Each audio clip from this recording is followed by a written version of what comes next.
All right. Well, anytime you got a fish feeder on a dock, you know you ought to have a pretty good lake, especially if it's a Texas Hunter fish feeder. We are near Turkey, Texas. That's right, Turkey, Texas. You know where Turkey, Texas is? In case you don't know where Turkey, Texas is, it's not that far from Quail, Texas. And I know everybody knows where Quail, Texas is. Turkey, Texas is the home of Bob Wills and the Texas Playboys. You have to be kind of old to know who Bob Wills is, but that is where Turkey, Texas, that's where Bob Wills is from. And I'm going to be fishing today, and this is probably about a 6 or 7 acre lake. It is in the middle of nowhere. You see those white rocks over there? Those are gypsum rocks. Gyp rocks, they call them down here. And the water is precious. This is amazing to find a lake like this. And they got this fish feeder full, and I'll throw it out there and see what happens. Kaysen, I'm going to be fishing with my buddy Kaysen George. Kaysen is a pig guide and a real estate guy. As a matter of fact, you got this ranch for sale, right? Yes, one of your listings. Sure he sells ranches out in this area, and but what he loves to do is hunt pigs and coyotes. I mean, the boy loves to hunt pigs and coyotes. Well, let's see if there's any fish in here. I see some bluegill coming up. I see some bluegill and some catfish. I bet we catch some of those catfish on bass baits. Probably catch them on a crankbait. Look at all the catfish. There's supposedly bass in this lake too. We're fixing to find out. We're hoping to catch a few bass and then go turkey hunting before it gets dark. That's our plans. Anybody want to go catfishing? Anybody want to go catfishing? Y'all know that I paid my way through college selling catfish. I would have made me a pretty good little paycheck right here in just a little while. It wouldn't take me too much to get these guys. And I could catch a bunch of them in a hurry. Bunch of big old bluegill. All right, Kaysen, let's go see if we can catch some fish. All right. What we're doing out here in this part of Texas, we're in the panhandle of Texas. We're not in eastern Texas, we're not in western Texas, we're in the panhandle of Texas. And they are proud that it's called the panhandle of Texas, and I am too. And we're turkey hunting, and anytime you find lakes anywhere around where you're turkey hunting, you just got to go fishing this time of the year. And we got to try it out. We're going to go out there and fish a couple, 2 or 3 hours and see what happens. I'm hoping to get back out there in the woods this evening. But, you know, one of the problems that I've had the last several years in fishing tournaments is when I fish 5 or 6 days in a row or 7 days in a row in a bass tournament, my hands start cracking and splitting. You see these right here? That's a big split right there. It's another one right there. And I've got a big one right here on my thumb. There's another one right there. And the problem is, once it starts to crack, it gets worse every single day. I've used a lot of stuff on it, and but they just do. And I've been fishing an awful lot lately. And this one right here is tremendously sore. It's almost impossible because our thumb is so sore. It's been deep. It was actually twice that size. It's healed up in the last couple of days that I hadn't been fishing. But I'm just going to have to put a Band-Aid on it to fish. And I don't really have a great thing to do on this. All I do is put a little of that triple ointment on there. This is a triple antibiotic ointment. Something you buy just at the drugstore. I don't think it's anything real powerful or nothing. But get that down in there. And it really seems to help a lot if I put a Band-Aid over it. Of course, you got to have a Band-Aid over it, because if you don't have a Band-Aid over it, obviously it's going to wipe all that stuff off. You won't have any medication on there at all.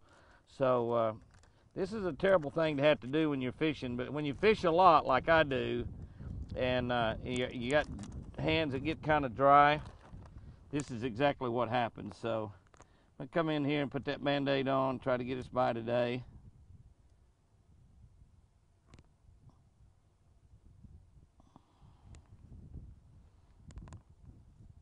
Band-Aids are not really made for fishermen, there's no doubt about it. One of the reasons they just don't stay on real good. But that'll get me by. Fonzie, thumbs up.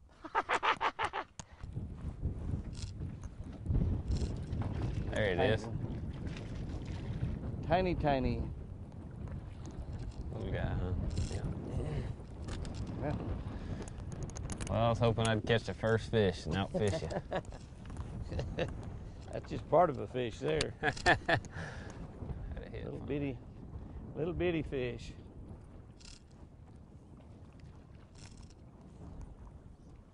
That and hit it right up on top of the water. Gosh dang. Oh, you just got the touch, I guess. My guess there'll be some bite that's going to be pretty good size, like 7 or 8 pounds maybe. But there probably won't be very many of them.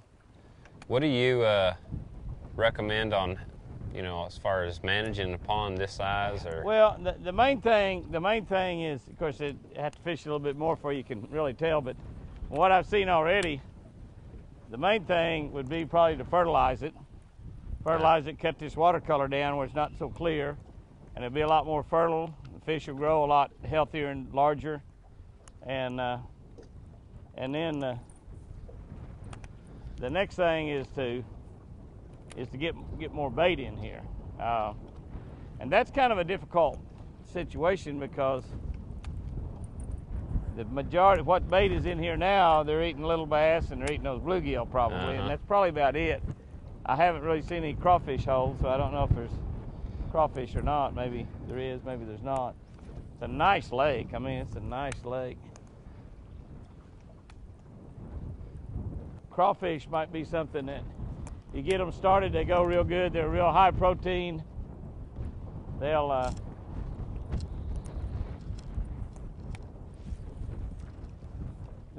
really add the weight to the fish, make them really healthy. And they reproduce good. A mama crawfish will make about 400 babies every year. So they once you get them going. I put a lot in my lakes. I put 2,000 pounds a year crawfish in my lakes. But my lakes are pretty good size. You know, I got one that's 130 acres and one that's 77. And this year I'm going to cut down and only get about 1,000 pounds of crawfish because when we put them in, we're having a lot dying. I think a lot of it is when we haul them in the pickup, you know, from Louisiana up. We just got so many sacks. We got on a trailer. We don't pick up at a trailer. We got them stacked, and I think that, you know, a lot of them are that you know, they're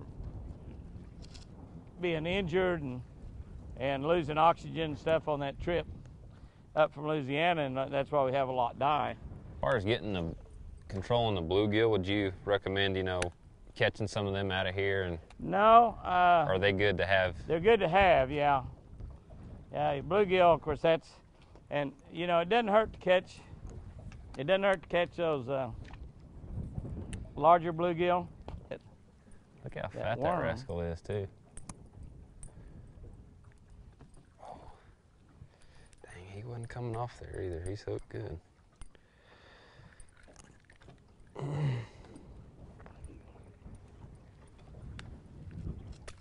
Yeah, see, and these size right here probably need to be taken out and filleted.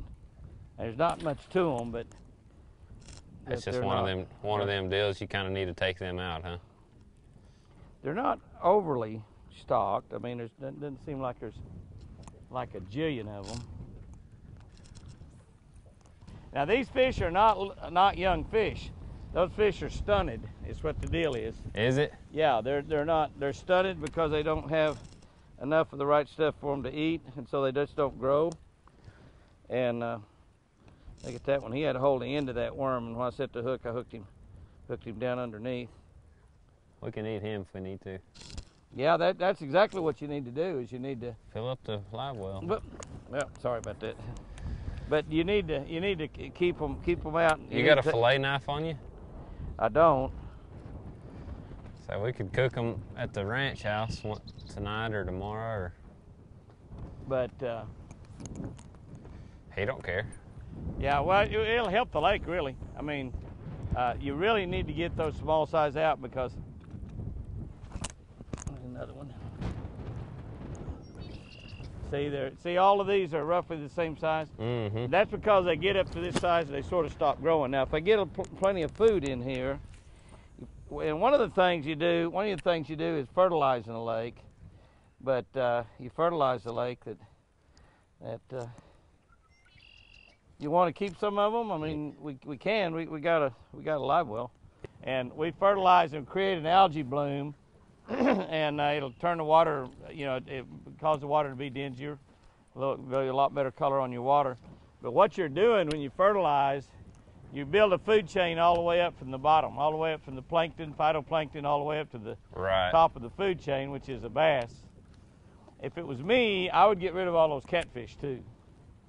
I would just have somebody that liked catfish and wanted to eat catfish. And catfish are good eating. And those got a lot of fillets on. Those catfish weren't very fat either, I noticed. But yeah, you're better off not having. See, all these fish are all roughly about the same size, and they're not necessarily the same age. You'd think, well, that's just a little old bass, but you look at these fish. Look at those fish. It looks like kind of a nice little healthy fish, a little bit of belly on him. That fish might be a couple, 2 or 3 years old. Right. He should be maybe 3 or 4 pounds. Okay. If he had plenty to eat. Somebody's going to eat you one day, buddy. You might have to add something like, you know, some type of minnows or something. I'm not sure that shad would probably not live in here. It's probably not quite big enough to sustain the shad population. Shad is the best, but it's hard to do that in a small lake. You can put them in, you can buy shad and put in 5,000 and it'll really make a difference. But you have to be putting them in like every year. But you know, whomever buys it, if they want to turn it into a real good trophy lake, they can. Mm-hmm. And like I said, I'm gonna bet that pretty soon we'll set the hook on something. It's gonna be sure enough big fish. Well, I'll tell you, I would say maybe even like 7 or 8 pounds. The one that followed up my lure a while ago is bigger than anything we've caught so far. Yeah. There you go. My first bass of the day, finally.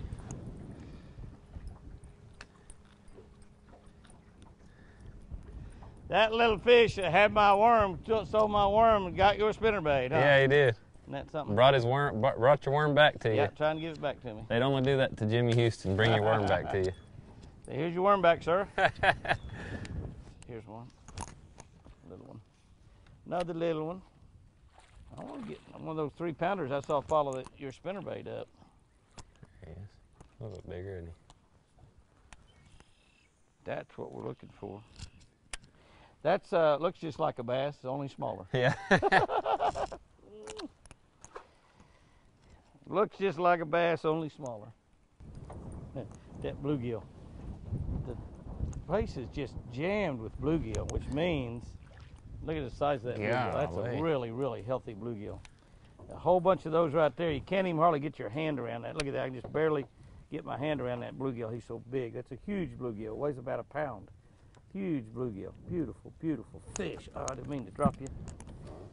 He says, well, why did you drop me then? I didn't mean to. I didn't mean to. Look at the size of that guy, will you? It's a huge bluegill. Catch him on a 1/2-ounce spinnerbait. And that's what some of those big bass are eating. They're eating those and they're eating those small bass. And I'm just sure there's some big bass in here. We just hadn't caught one of them yet, but I just know we're going to. This water's a little bit dingier up in this upper end of it. A little bit bigger fish. Yeah. Oh, yeah. Yeah, very nice. I knew we was going to get some bigger fish out of here. This is a perfect example of lakes that need to be managed. That's a big bass right there. And right here's where I caught a couple smaller ones earlier. I just know there's some fish like that in there, and that's not going to be a real super healthy fish, I don't think. I'm going to get up here and slide him up in the boat. Need me to help you? No, slide him over here. There you go. Like that. And see now, I want to look at that fish. That fish should be about 6 pounds. He probably weighs a little bit under 5. The wind's really blowing. We're drifting with the wind now. That's one reason I wanted to let it slide into the bank. But you see that fish, he's good, he's okay, but he's not super healthy. And one of the reasons is he just doesn't have the right stuff to eat. I need a pair of needle nose. I don't have one. But that's a nice big fish right there. That's a real pretty fish. And that fish could easily weigh 7 pounds if he was healthy. Okay. He was a real good, pretty healthy fish. Right. But now you can make this lake a trophy lake really easily, just with the proper management. And that's what we're talking about. Now, the first thing I do is fertilize it. It wouldn't cost much to fertilize. Fertilizer's like $40 a bag or something like that. But you're usually going to, like, you start out with 8 pounds, 4 to 8 pounds an acre. So a bag will do 6 acres, which Right. this lake is probably that size, or I'm not sure it's even that size. Wow. There he goes. I knew he was going to catch one. I There he wouldn't be is. surprised, but what we don't catch one even bigger than that. It wouldn't surprise me at all. And you want me to rig you up one of these worms? They seem to be hitting a little bit better. They're hitting that spinnerbait too. But Yeah, they are. I think you might have a better chance of catching a big one while we're up against the bushes here. What we're fishing with is a Lucky Strike pow stick. And I had a 4-aught hook on, and I lost that hook. And I only had 3-aughts or 5-aughts, so I put a 3 and it was too small, so I put a 5. A 5 is okay for that, particularly if you're around big fish. That's a 5-aught Jimmy Houston Daiichi hook and a 6-inch pow stick. You can see how things just chewed all to pieces. They've just been eating it up. I'm gonna rig yours up. We'll take that spinnerbait off. I got a couple packages of these with me. All right, that's better. That's what we was wanting to do. And the two ways that you get enough to eat in a lake like this, you fertilize. That starts everything growing, the plankton, phytoplankton, all the way up. I tie that hook on. I use a Jimmy Houston knot. Double your line. Just drop your hook down like that. Have your line land on the index finger of your left hand. Lay that right over beside it. So now you got 2 double lines right there. I can get it laid beside it. Yeah. Lay it beside it. Take your bait right there. Now you got 2 double lines. Wrap it 4 times. 1, 2, 3, 4, and then go back up through this loop that you put around your finger. Wet it a little bit to keep from burning when you cinch it down. Tighten it down real tight.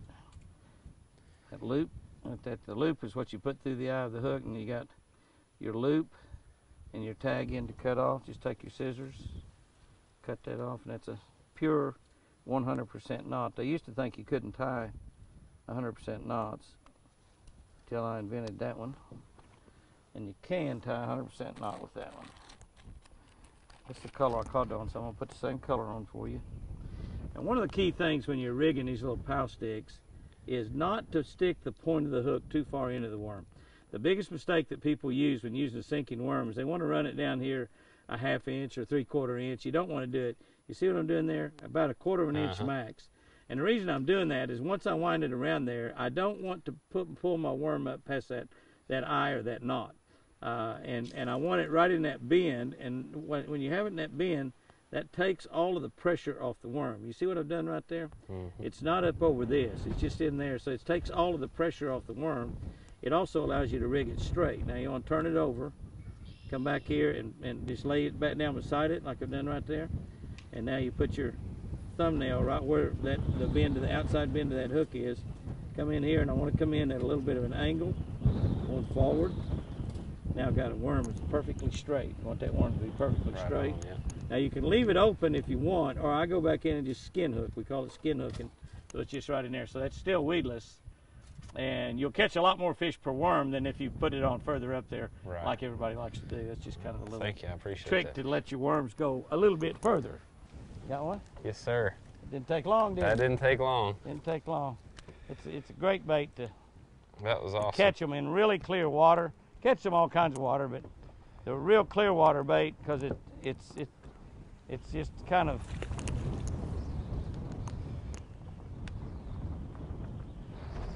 You just hide that little just booger. barely sinks. Yeah, you're probably right with all those gyp rocks and all that. Yeah, down in there. I would buy crawfish and put in here. And you know, if you ask around, you know everybody. I know that. You know everybody. I'd try to see if you know somebody that's got a pond on their ranch that's got a lot of crawfish in it, and just ask them if you can go out there and seine some crawfish. Right. And go out there and just seine you a few big 5-gallon bucketfuls of crawfish, and start stocking them in here. And they bury up in probably, I don't know over here what time they bury up. In our part of the country, they bury up in July. And you know, then they have, and a mama crawfish will have about 400 babies. So that would sure help it, wouldn't it? Pretty in that clear water, though, aren't they? I really like it. Bluegill. Look at all the bluegill trying to. See, that proves, you see all those bluegill down there? See, that's another thing. It lets you know there's not enough food in here. Those bluegill are over there trying to take away whatever that bass is eating. Right. Which is that worm. And that's one of the reasons that, you know, when you hook a fish, other fish come around trying to get it because there's just not enough to eat. Fertilizing will go a long way. Managing a lake, my theory has been for years and years, if you do nothing else, fertilize. Now, you know, you need to do a lot of things to really make them great and to make them great trophy lakes. But fertilizing is the first thing and really probably the most important thing. Because with fertilizing, you're going to start the food chain at the bottom.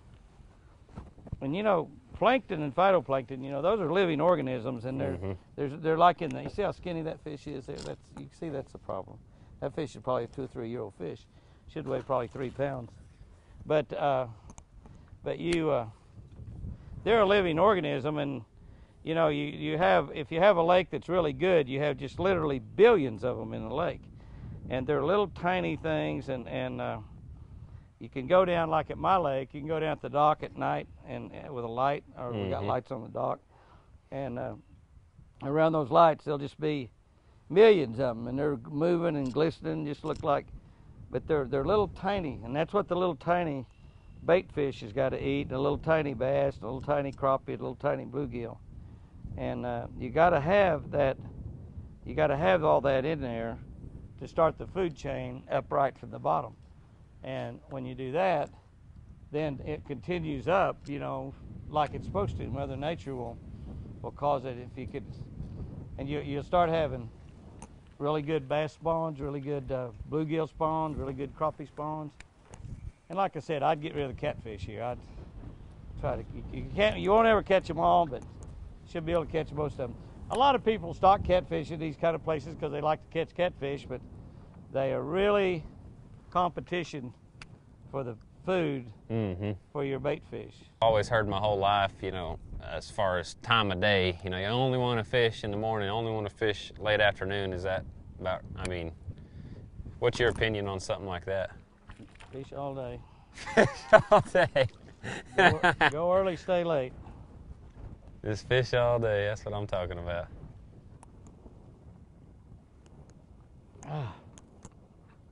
Well, that was a great little test right there about lake management. One of the things that we wanted to do over here with Kason today, this ranch is for sale. It's really unusual to have a 5 or 6 or 7 acre lake in this part of the country, so it really is very, very important. And he asked me to kind of look at it and see what we do from a management standpoint. It kind of goes right along with what we just did in fertilizing the lake. Like we fertilized our 130 acre lake and our 77 acre lake, and this lake right here will be very easy to fertilize. It'll make it a lot better. Here's what I'd recommend on what you saw us do out there today. From that, here's what I'd recommend. Really and truly, a fishing trip like today is almost as good as an electro survey, where you go in and run an electric survey, because we could tell really how the health of the lake is, what we need to do. Obviously, the Texas Hunter feeder there is great. The bluegill population is great. The problem is we don't have a lot of small bluegill. We don't have a lot of little bluegill to eat. We got a lot of big bluegill. So bluegill fishing is excellent. It's great for fly rod fishing, stuff like that. The first thing I would do, without a doubt, is I would remove the catfish. Now, you can remove the catfish by catching them, filleting them, eating them, unless you would rather catch catfish than bass. If you would rather catch catfish than bass, leave them in here, no problem whatsoever. They're going to always compete with the bass. So I'd remove those. Next thing I do, without a doubt, is I'd fertilize. You want to use 4 to 8 pounds per acre. So here on a 5 acre lake, you're going to need like 1 bag. 1 bag once a month. Put it in April, May, June, July, August, September, maybe October, and that's it. Your lake will become much more fertile. You'll start an algae bloom. Your plankton, phytoplankton, from the bottom of the food chain all the way up to the top, everything will be healthier. You'll create literally billions of tiny living organisms in the lake for all the little tiny fish to eat and get bigger. Continue to feed the bluegill. I would add some supplemental food like crawfish. If you could buy crawfish from, well, my biologist, Southeastern Pond Management, out of Birmingham and Auburn, Alabama, they sell crawfish. You could supplement with some tilapia. put some small tilapia in. Right now, they're going to make it all the way through until the water temperature gets down to 48 degrees. They're going to start dying. They'll all be dead at 46. But it will add a lot of weight to all your fish during the summertime. A lot of these little small stunted fish that we've got, once you get this lake going, a lot of those fish will get bigger and will get healthier. I'd recommend taking a lot of those fish out. Just go ahead and catch as many as you can, fillet them, eat them. They're absolutely fantastic eating. Those 3 or 4 things, taking the catfish out, fertilizing once a month, to put a bag of Pond Magic in every month from Southeastern Pond Management, and add some forage fish, crawfish, tilapia, perhaps some shad. Wouldn't hurt at all to add shad.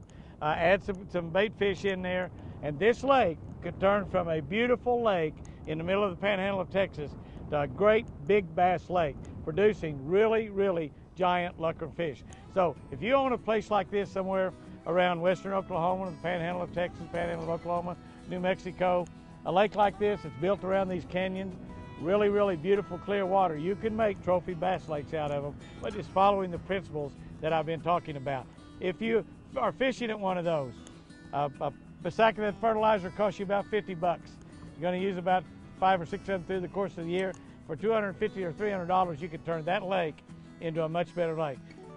First thing you need to do, if you do nothing else, fertilize. All the other things will only make it better. Guys and gals, I love you.